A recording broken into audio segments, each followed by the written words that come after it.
আমরা আজকে এনএফ রেলওয়ের জেনারেল ম্যানেজারের উদ্দেশ্যে 7 দফা দাবিতে একটি মেমোরেন্ডাম আমরা স্টেশন ম্যানেজারের মাধ্যমে আমরা পাঠিয়েছি।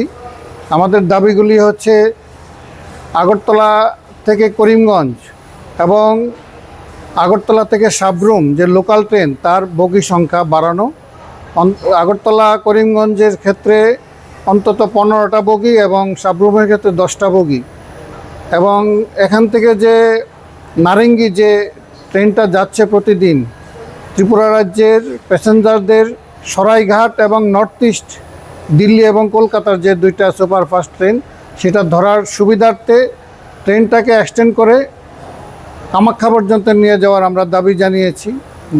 যাত্রীদের নিরাপত্তার দাবি জানিয়েছি এবং আমরা দাবি জানিয়েছি ধর্মনগর শিলচর ধর্মনগর সকাল বিকাল যে ট্রেনটি পূর্বে ছিল সেটা পুনরায় প্রতিদিন যাতে চালু করে।